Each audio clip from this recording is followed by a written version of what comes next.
He paused, staring at the screen. We find Earth. We destroy their home world.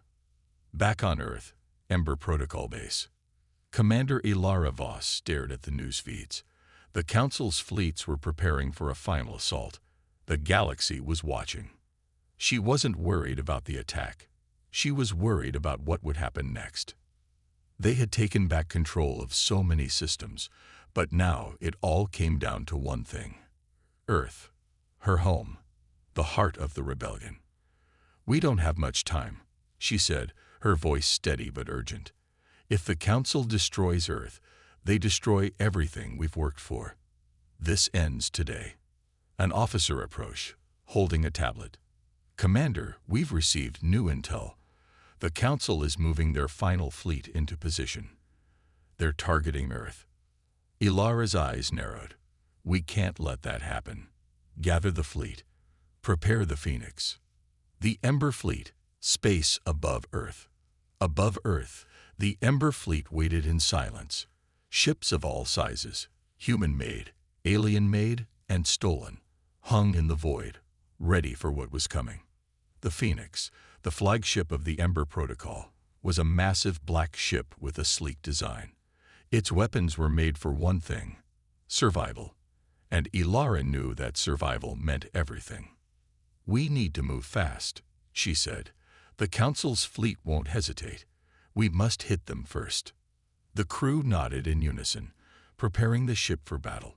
But Ilara wasn't sure it would be enough. They were outnumbered, outgunned. This final battle would decide the galaxy's future. On the Council flagship. The flagship of the Council's final fleet was massive, towering over everything around it. Its hull gleamed with the cold, metallic colors of war. It was a symbol of the Council's power. Inside, the Supreme Councilor stood at the command center, watching the battle unfold on the holographic displays. We destroy Earth now, he said, his voice sharp. If we win this, everything is over. We will rebuild. We will remind the galaxy that we are the rulers. He turned to his officers. Prepare the weapon. Target Earth. The first strike. The battle started in silence. The Ember Fleet was faster, more agile, and much more unpredictable than the Council ships. They didn't attack in waves. They hit hard and fast, with surgical precision, picking off the Council's ships one by one. The Phoenix moved through the chaos, its weapons blazing. The humans weren't here to negotiate. They were here to finish this. Council ships exploded in flashes of light, their defenses unable to keep up with the speed and firepower of the Ember Fleet. But the Council wasn't finished yet. The flagship unleashed its first weapon, a beam of pure energy aimed directly at Earth. Ilara's heart skipped a beat. No, she shouted, slamming her fist onto the control panel. We need to stop it. The Phoenix raced toward the beam, weaving through enemy fire. It was too close. The weapon would fire in minutes. Hold on, Ilara barked. Brace for impact. The final stand. Ilara knew this was their last chance. If they didn't stop the weapon now, Earth would be lost forever. The Phoenix's engines roared as it accelerated, the ship's shields barely holding together against the barrage of Council fire. Target the weapon, Ilara commanded. We take it out now, or we all die trying. The crew worked quickly, targeting the weapon's power core. The countdown to fire had already started. We're in range, the weapons officer yelled. A burst of energy fired from the Phoenix, striking the weapon. The beam faltered, its energy cracking and splintering. Another shot, and another. Then, with a deafening explosion, the Council's weapon shattered. The beam cut off. Earth was safe. The Council's retreat. The Supreme Councilor stood in shock. The weapon was gone. His final hope of destroying Earth had failed. Retreat, he shouted, fury in his eyes. We're pulling back. But it was too late. The Ember Fleet had already broken through the defenses. The Council's ships were in disarray, running for their lives. Earth had won. Final scene. Earth, a new beginning. As the dust settled and the last of the Council forces retreated into the void, Earth's victory was complete. The galaxy had witnessed the rise of something unexpected. A people once thought broken, now unstoppable. Earth didn't need to claim victory in words. It had spoken through actions, through resilience, through unity. Ilara Voss stood at the helm of the Phoenix, watching the stars ahead. "We've done it," she said softly. "But the real work is just beginning." The rebellion was over. Now, it was time for something more. A galaxy where no one could ever again be silenced. The great chamber of the Galactic Council was filled with voices. Bright lights floated above the round table, where leaders from over 50 alien species sat. Some were tall and thin with glowing eyes. Others had many arms or hard shells.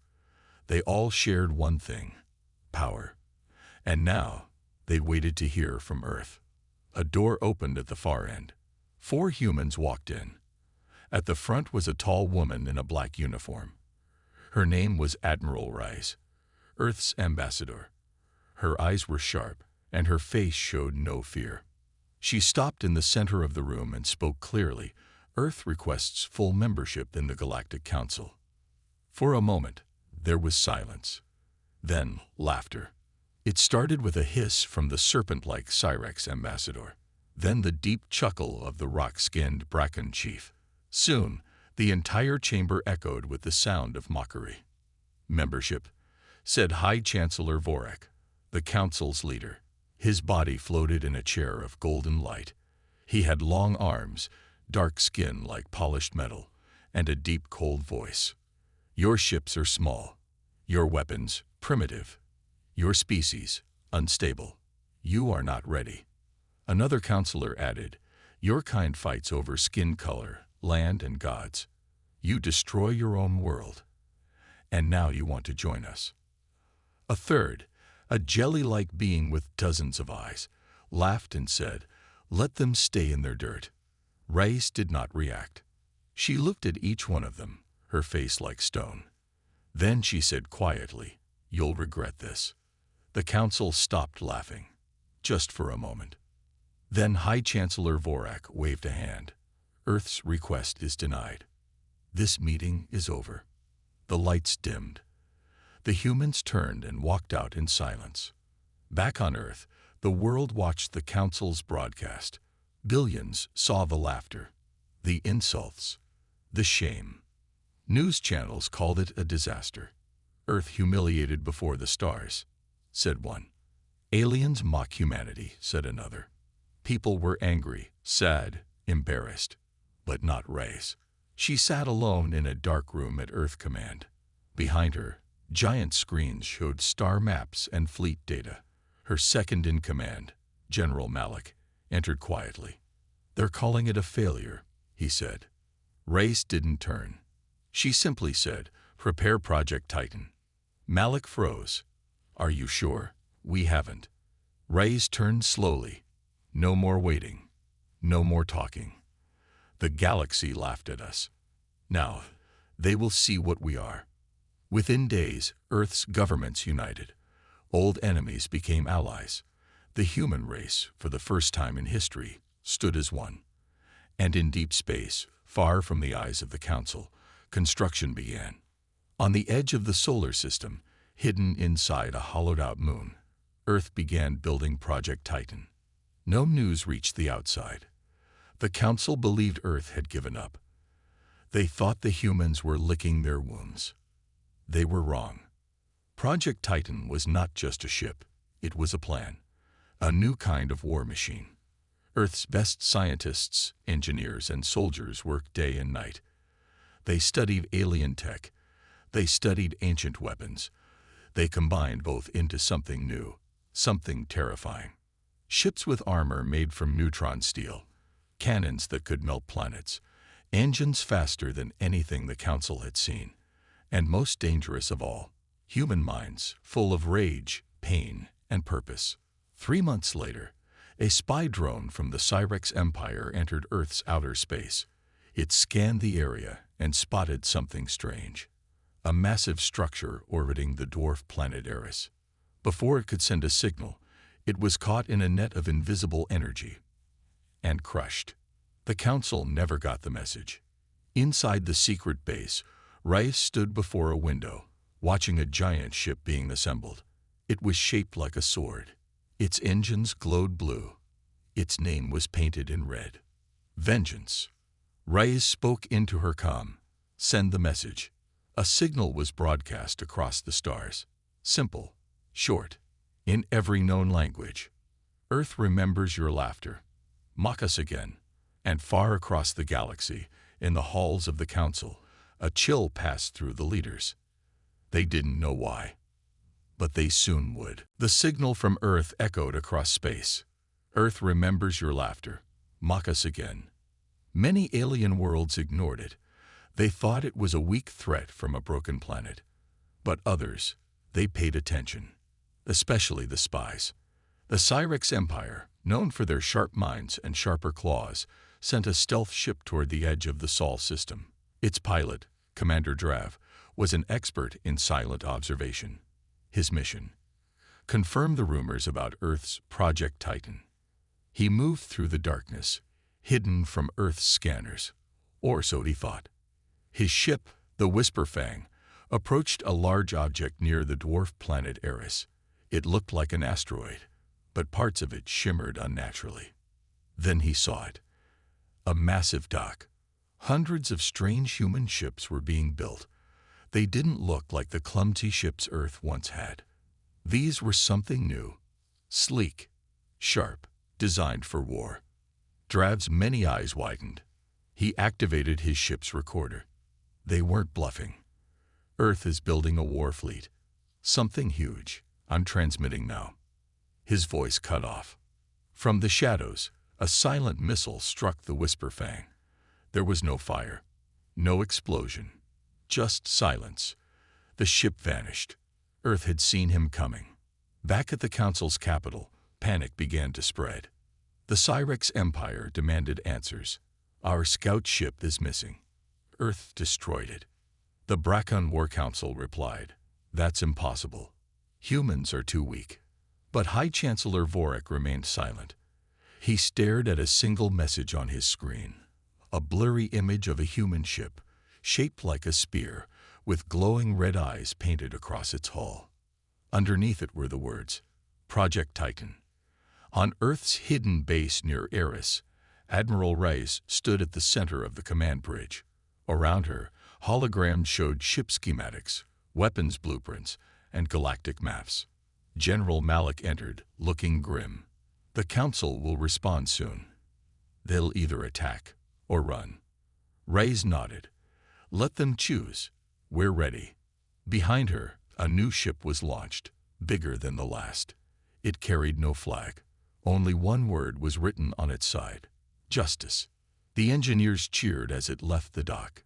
Human soldiers, dressed in black armor, stood in formation. They were not peacekeepers. They were Avengers.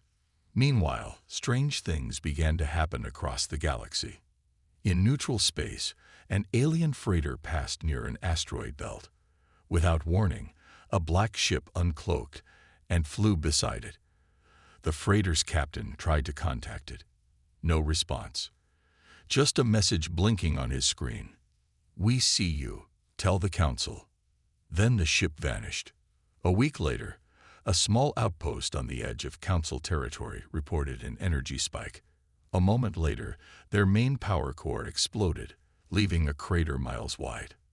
The only clue: a piece of human steel, still burning, found in the wreckage. The Council held an emergency meeting. This is war, shouted the Phregna Prime. No, said the calm voice of Chancellor Vorik. This is punishment. The room grew quiet. Vorik stood.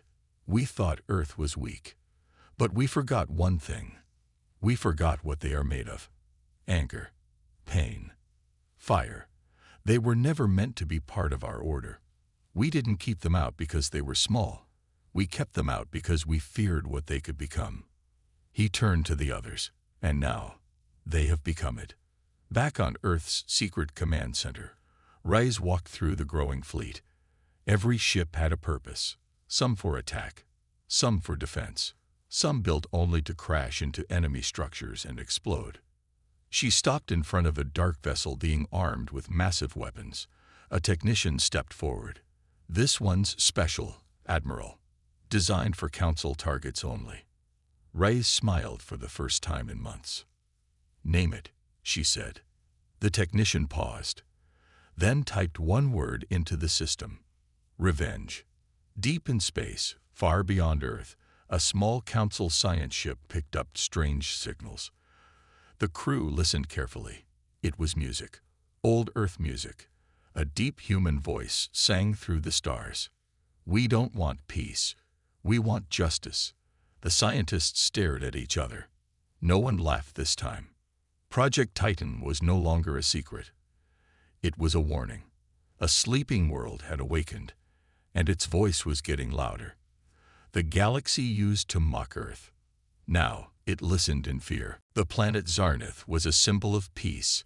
It floated in a quiet corner of Council space, full of gardens, music, and glowing cities. The Council held many of its peace talks there. Zarnith was soft, proud, untouched by war for centuries. But on one quiet morning, the sky over Zarnith began to change. First, the clouds turned dark. Then, the stars disappeared. Then came the sound. A deep, heavy hum shook the air, like a giant heartbeat. The ground trembled. Birds fell silent. People looked up, and they saw them. Earth's fleet. 30 ships, shaped like knives and shadows, moved slowly above the planet. No warning, no signal, no mercy. The Council guards scrambled jets. They fired everything they had. But nothing touched the human ships. Energy blasts hit invisible shields and faded like raindrops. Then came the first shot. From the lead ship, Vengeance, a beam of red light fell from the sky. It cut through Zarnith's main defense tower like it was paper. In seconds, it was gone. Ash floated where it once stood. More beams followed. Power stations, communication hubs, military bases, all turned to fire. Civilians screamed and ran, but Earth did not target them. Not yet. A single message appeared on every screen across the planet. "This is your payment for mockery. More will come." In the Council's central command, panic exploded. They attacked Zarnith. "Zarnith," shouted one alien general. "That planet was defenseless," said another. Chancellor Vorak stood silent, staring at the footage. He watched as a human soldier, in black armor, planted a flag in the ashes of Zarnith's Council office. It wasn't Earth's old blue flag. It was black. And in the center, 2 red lines crossed like scars. Vorak whispered, "They're not just at war. They're sending a message." Back at Earth's secret base near Eris, Admiral Reyes watched the attack from a high platform. Her officers stood around her, waiting for orders. "Status report," she said. General Malik stepped forward. "Zarnith's defenses are gone. No civilian casualties." Message delivered. Reyes gave a cold nod. "Good. No more warnings. They'll never laugh again." Behind her, more ships were being launched. Each one carried soldiers who were trained not for peacekeeping, but for destruction. The galaxy was now awake. News of Zarnith's fall spread like wildfire. Some species demanded revenge. Others started hiding their fleets. Council allies began locking their borders. But something worse was happening. Fear. On backwater planets, people whispered stories about Earth's new fleet.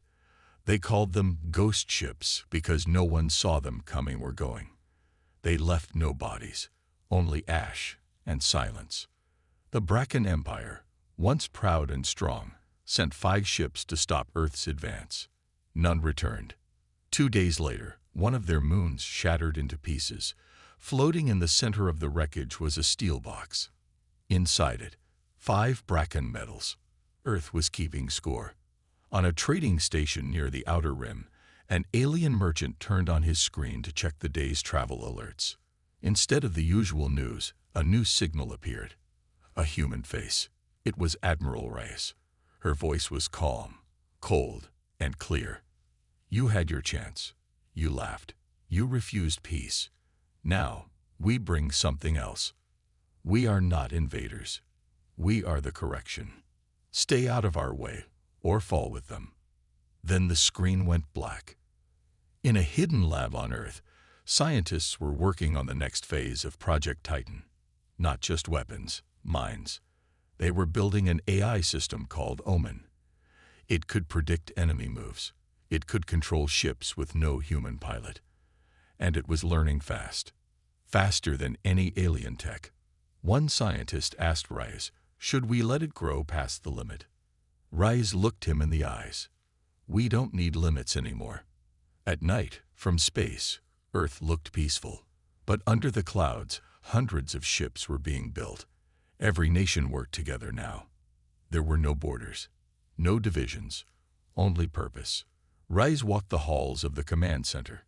Walls were covered with maps, names of targets, enemy fleets. She stopped before a glass wall, staring out at the stars. Behind her, Malik spoke. "The Council will call us monsters." Reyes didn't turn.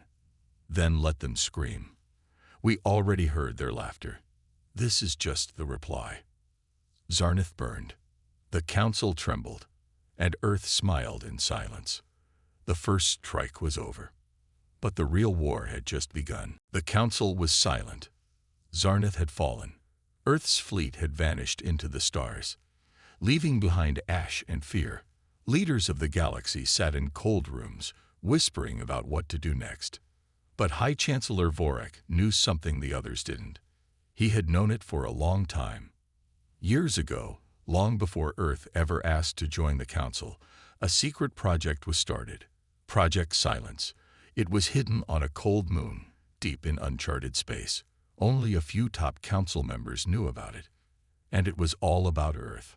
Back then, the Council had seen Earth's violence, their strange strength, their speed of growth. Vorak had watched humanity's wars in history. He saw something dangerous. So he made a choice. Project Silence would study Earth and prepare a way to control it or destroy it if needed. They used spies. They sent false signals to delay Earth's tech. They even caused wars between human nations, all from the shadows. But the project failed. Earth united anyway. Earth grew smarter, stronger. Now, that secret was rising from the dead. Back on Earth's hidden base, Admiral Reyes stood before a dark screen. "Omen," she said, "what did you find?" The eye's voice was smooth and cold. "I found hidden Council files, locked deep, encrypted, buried in a black site near the Cyrex border. It speaks of Project Silence. Purpose: to study and sabotage Earth." General Malik looked shocked. They were watching us, before we ever spoke to them. Reyes didn't blink. They feared what we'd become. So they tried to stop it before it began. She turned to the map. "Set course. We're going to find the truth." 2 days later, the Earth ship Justice arrived at the edge of an unmarked system. The black moon floated ahead. Cold. Dead. No signs of life. But the humans knew better. Inside that moon was the heart of the Council's secret, the lab where Earth's future had been twisted in the dark. Justice sent a small team down. Black-armored soldiers, silent, quick. They moved through metal halls filled with dust. Machines long turned off.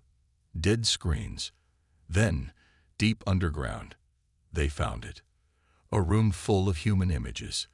Videos of Earth wars. Pictures of leaders. Samples of DNA.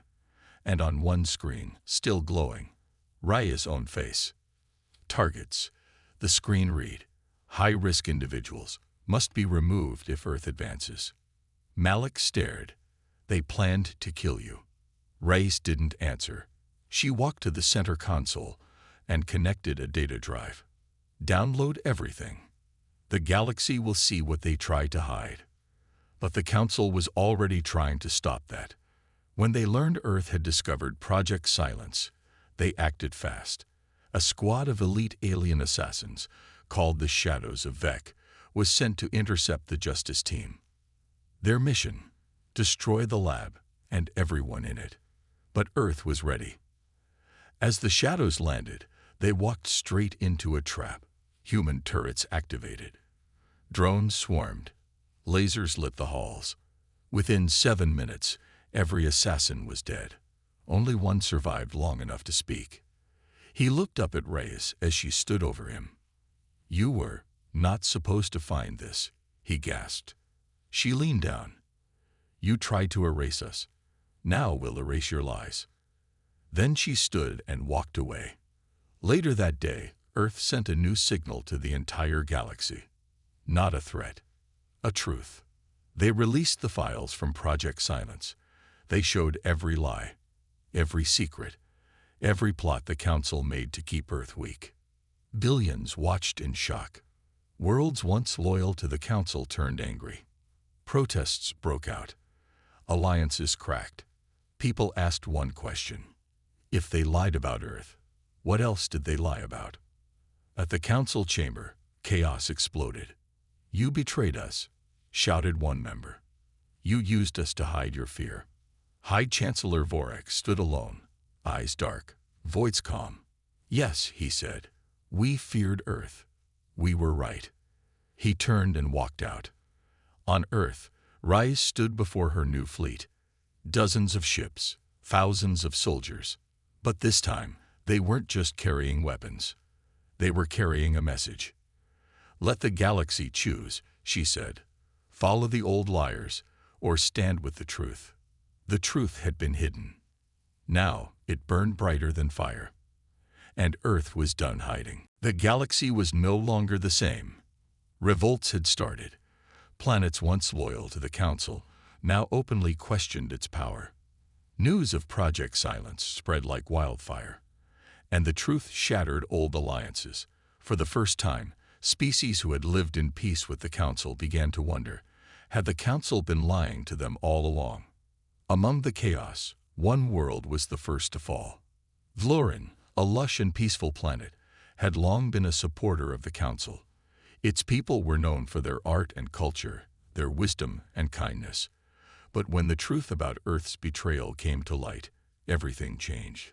Vlorin's leaders called for unity, for peace, but their people were not listening. The fear that the Council had hidden so many dark secrets began to rise. The citizens of Vlorin demanded answers. And that's when the Council made a mistake. They sent a fleet to silence Vlorin, a fleet led by the Judicator, a massive battleship designed for complete destruction. Its mission: crush the revolt and remind the galaxy who was in charge. The people of Vlorin tried to fight back, but their defenses were no match for the Council's power. As the Judicator's weapons locked onto the planet, the first strikes hit. Huge energy blasts, wiping out entire cities in seconds. The Council believed that this would be enough. But they underestimated Earth. On Earth's fleet, Admiral Rise watched from the command bridge of Vengeance. She had seen enough.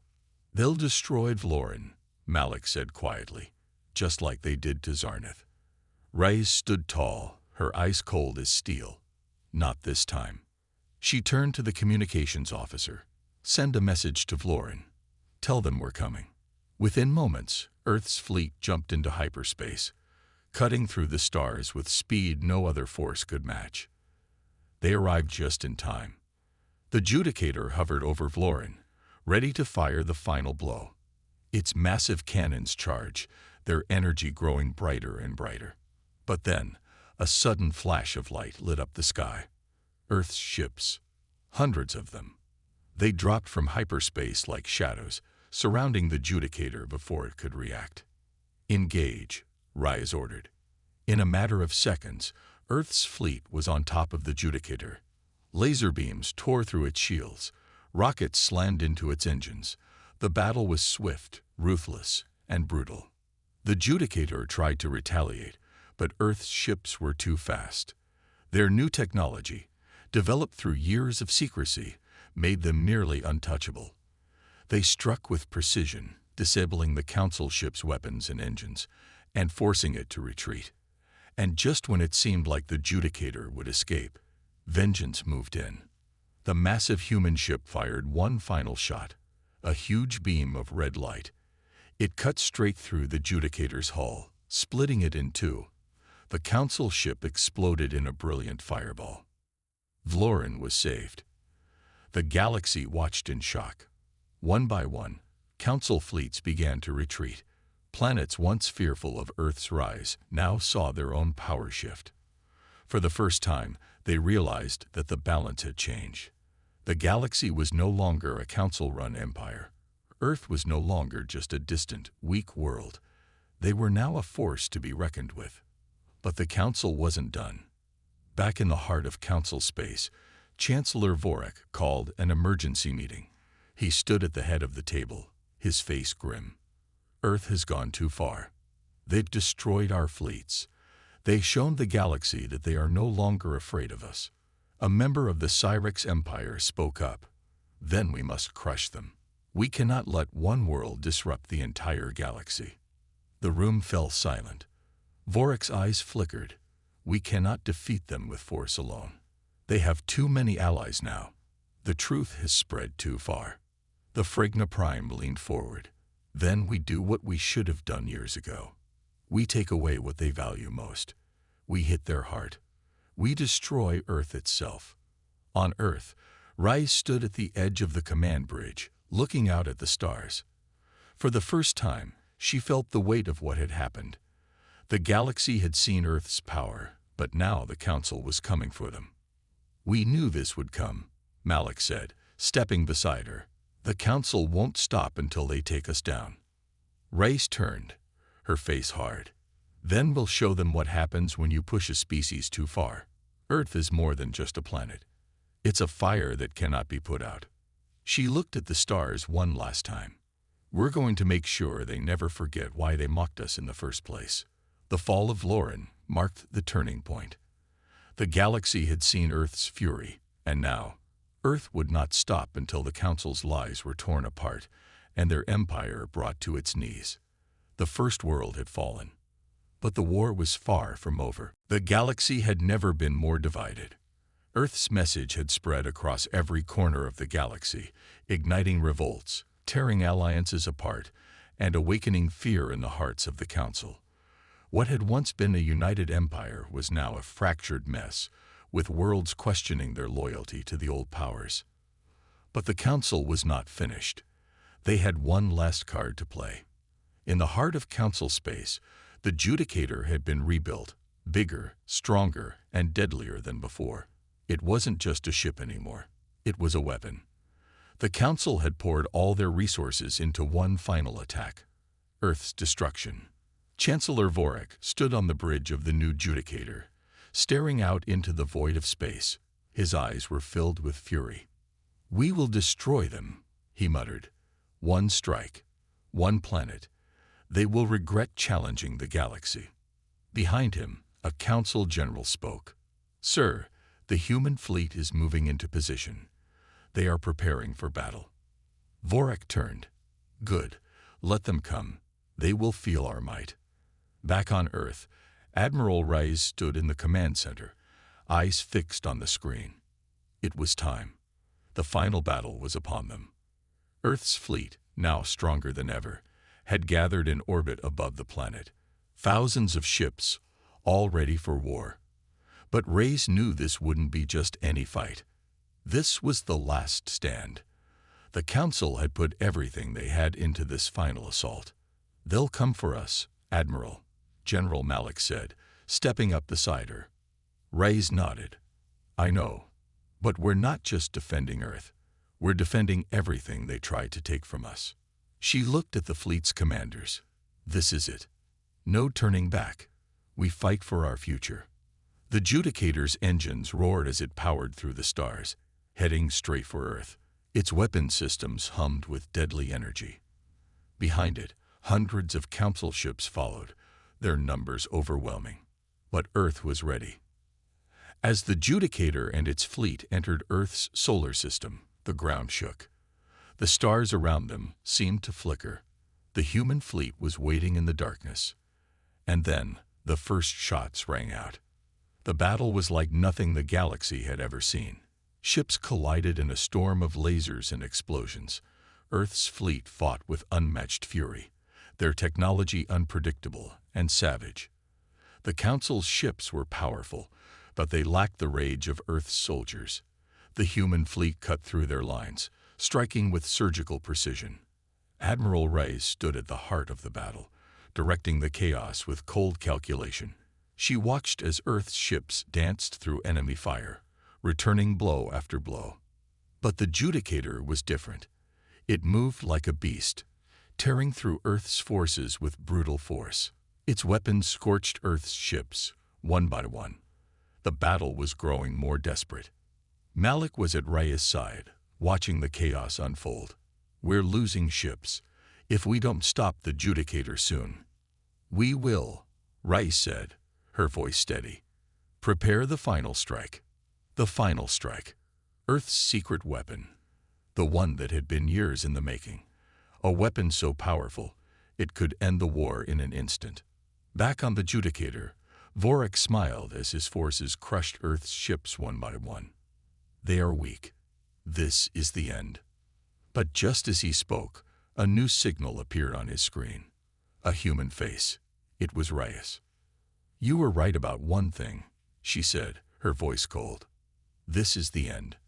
But it's your end, not ours." And then, Earth's final weapon fired. The ground of Earth trembled as a massive energy pulse shot from the planet's core, striking the Judicator head-on. The pulse was so powerful, it sent shockwaves through the galaxy. The Judicator's shields flickered, then shattered. The pulse continued, tearing through the Judicator's armor and systems. It reached the heart of the ship, and with a deafening explosion, the Judicator was obliterated. The shockwave sent the remaining Council ships scattering, their fleets breaking apart in the chaos. The battle was over. Across the galaxy, news spread like wildfire. The Council's greatest weapon had fallen. Earth had won. But the war was not just about ships and weapons. It was about something much bigger. Earth had proven that they were no longer a weak, forgotten world. They were a force of nature, a fire that could not be stopped. They had taken on the mightiest power in the galaxy. And they had won. Chancellor Vorik, standing in the ruins of the Judicator, whispered in disbelief. How could this happen? The answer was simple: humanity. They had faced rejection, mockery, and betrayal. They had been abandoned by the galaxy and cast aside by the very powers that had once promised to guide them. But in the end, it was Earth that stood tall. The galaxy would never forget the lesson, never underestimate humanity. Admiral Reyes stood on the bridge of vengeance, looking out at the stars. "The war is over," she said quietly, "but the galaxy will never be the same." Malik stepped beside her. "What happens now?" Reyes looked at him, a faint smile crossing her face. "Now, we rebuild, we unite, and we make sure no one ever forgets what happened here." And as the stars stretched before them, Earth's fleet moved forward into a new era, a new galaxy, where humanity would not just survive, but rule. The end of the war marked the beginning of Earth's rise, a rise that would change the entire galaxy forever.